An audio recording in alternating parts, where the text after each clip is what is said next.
అందరికీ హాయ్ అండి. ఈరోజు వీడియోలో ఏదైనా స్వీట్ తినాలనిపించినప్పుడు నిమిషాల్లో ఇలా బెల్లం గోధుమ పిండితో కాజాలు చేసుకొని చూడండి. చాలా టేస్టీగా ఉంటాయి. మనం ఎన్ని రోజులైనా నిల్వ ఉంచుకోవచ్చు. అసలు పాడవవు. క్రంచీగా స్వీట్గా భలే టేస్టీగా ఉంటాయండి.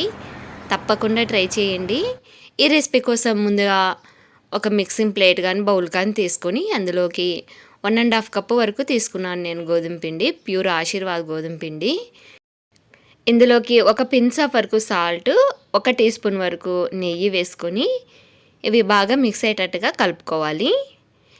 ఇలా బాగా కలిపేసుకున్నాక కొద్ది కొద్దిగా వాటర్ యాడ్ చేసుకొని చపాతీ పిండిలాగా కలుపుకోవాలి.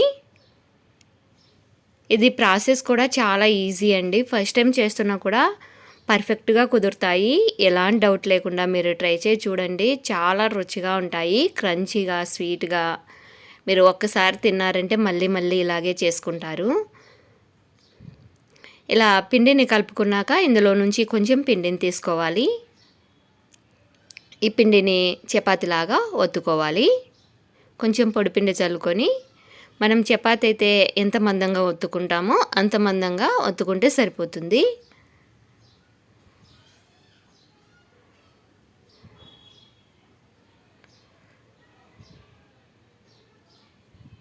ఇలా ఒకేసారి పెద్దగా చేసుకున్నాం అనుకోండి, తొందరగా అయిపోతుంది. ఇలా చేసుకున్నాక ఇంకా షేప్ అనేది మన ఇష్టం అండి. మనం రౌండ్గా అయినా ఎలాగైనా కట్ చేసుకోవచ్చు. నేనైతే ఫస్ట్ ఇలా స్క్వేర్గా కట్ చేసుకున్న తర్వాత ఇలా డైమండ్ షేప్లో ఇలాగా కట్ చేస్తున్నాను. ఇలా అన్నీ కట్ చేసుకొని పీసెస్ని ఒక ప్లేట్లోకి తీసుకోవాలి. మనం కలుపుకున్న గోధుమ పిండి ఎన్ని అవుతాయో అన్నీ ఇలాగే ప్రిపేర్ చేసి పెట్టుకోవాలి. తర్వాత డీప్ ఫ్రై కోసం ఆయిల్ వేడి చేసుకొని సిమ్ ఫ్లేమ్లో పెట్టుకొని, ఆయిల్ బాగా హీట్ అయ్యాక సిమ్ ఫ్లేమ్లో పెట్టుకోండి. ఇలా ఆయిల్ ఎన్ని పడితే అని వేసేసుకొని బాగా కలర్ వచ్చే వరకు డీప్ ఫ్రై చేసుకోవాలి. ఇవి సిమ్ ఫ్లేమ్లోనే డీప్ ఫ్రై చేసుకోవాలండి. ఎప్పుడైతేనే మనకి క్రిస్పీగా వస్తాయి. హై ఫ్లేమ్లో ఫ్రై చేసామనుకోండి పైన కలర్ చేంజ్ అవుతాయి, మెత్తగా ఉంటాయి. కొంచెం లేట్ అయినా పర్లేదు, సిమ్ ఫ్లేమ్లోనే ఇలా బాగా కలర్ వచ్చే వరకు డీప్ ఫ్రై చేసుకొని తీసుకోవాలి. చూసారు కదా, ఇలా బాగా కలర్ చేంజ్ అయినాక తీసేసుకొని ఒక ప్లేట్లోకి తీసుకొని పెట్టుకోండి. ఫస్ట్ అన్నింటినీ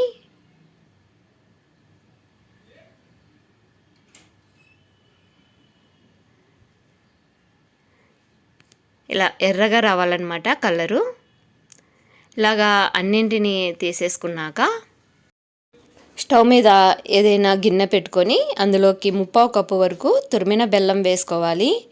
బెల్లంలో కూడా మనకి 2 రకాలు ఉంటాయండి. మనకి పల్లీల పాకం పట్టుకుంటాం కదా, అలాంటి బెల్లం కాకుండా పొడి బెల్లం ఉంటుంది. అదైతే మనకి బాగా కుదురుతుంది. బెల్లం వేసుకున్న తర్వాత ఒక 1/4 కప్పు వరకు వాటర్ వేసుకొని బెల్లాన్ని కరిగించుకోవాలి. ఇక్కడ పాకం మనం చెక్ చేసుకుంటూ ఉండాలి. ఇలా నురగరావడం స్టార్ట్ అవ్వగానే పాకం కరెక్ట్గా నేను చూపిస్తాను చూడండి.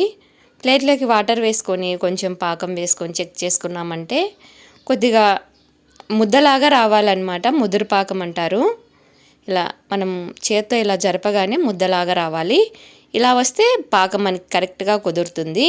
ఇప్పుడు స్టవ్ ఆఫ్ చేసేసుకొని మనం ముందుగా ఫ్రై చేసి పెట్టుకున్న వీటిని ఇందులోకి వేసేసుకోవాలి.